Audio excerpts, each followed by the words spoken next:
Marry me. Today I'm going to talk about the Broom Closet, tools of the craft and comments I've got.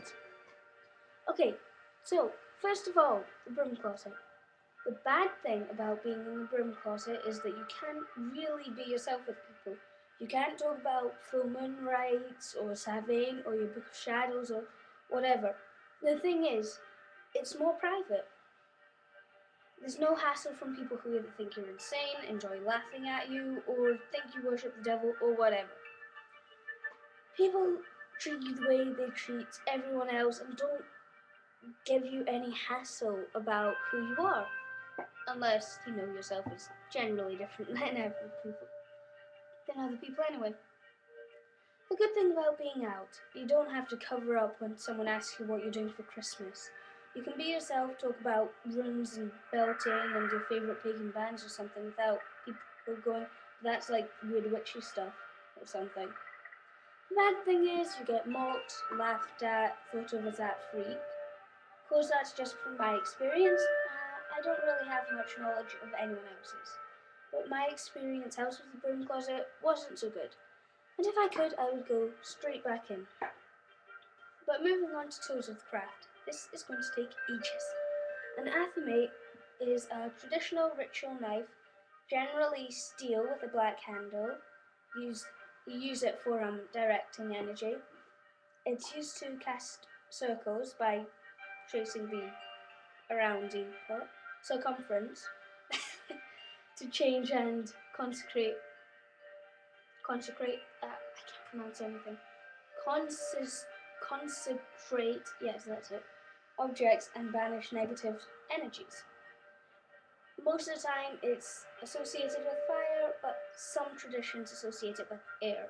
I associate it with fire. A wand is traditionally made from a sacred tree, the length of your elbow to the end of your index finger if you make it yourself. It's often inscribed with deity names or runes or something. It's used for invoking the gods, goddesses, and spirits.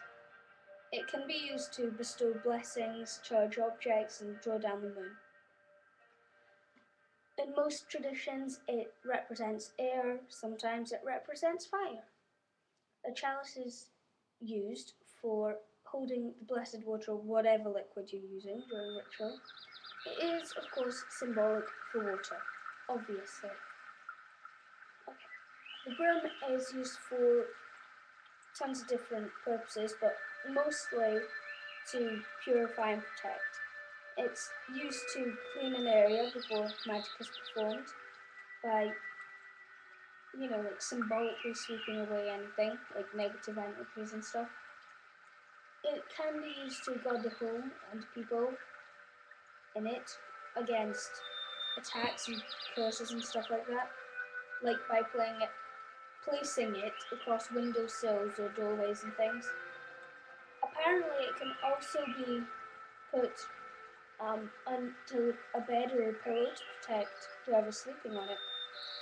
Today, most pagan handfastings often include jumping the broom. Okay, bowling is a white-handled knife, which it's white-handled to differentiate it from the athame, which is just for magical purposes. Now it's normally used for cutting and carving, like into brooms and wands and stuff, but traditionally it was used for harvesting herbs. It's used to cut wands as well, to mark and carve candles with symbols, or to cut cords for cord magic. It can also be used for ritual workings like cutting flowers for altars and things like that.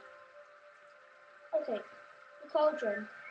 In ritual, the cauldron is used as a container for making potions and the like, or either than that. Other than that, to contain a small fire, if you're like, I don't know, doing whatever with fire. It can be used for scrying by filling it with water.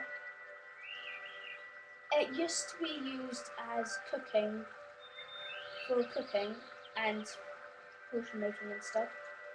Traditionally, it's made from cast iron and rests on 3 legs. Okay, so, comments I've had. You are a retard, why do you use this to seek attention? You are crazy, how did the Quidditch tryouts go? Like, do you have a cauldron? Most of which was spelt wrong, by the way.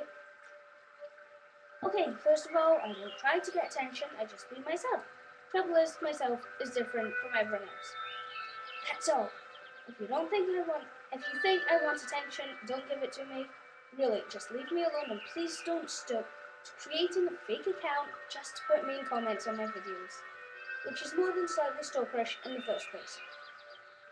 And I'm not actually crazy, I'm just different and proud of it. I don't smoke, I only drink when my parents let me. I don't do drugs, I care about my education and I have beliefs that are different to a lot of other people. As opposed to, let me think, the majority of the, entire school. Okay. I don't play Quidditch and I don't want to. Let me get this straight. Brooms are not for flying on. You can try it if you like, but it's not going to work. Yes, I have a cauldron. Well, right now it's kind of like a pot out of the kitchen. Till I get a proper one. Seriously, people from school who've been watching these, if you see these, you know those jokes you have, pointing at me saying which, getting old. I was old after a month, but how long has it been now? Since October, it's now May. If you watch these, at least take in what I say. I doubt you actually watch these, you just go on to write comments, don't you? All I'm going to do is block you and delete your comments if they're offensive, which they tend to be. So thanks to everyone who's watching these because they're actually interested. To those just going on to make fun of me, I suggest you find something better to do with your life. Okay, well that's it for today, and I have no idea what I'm going to write about next time. So for now, blessed be.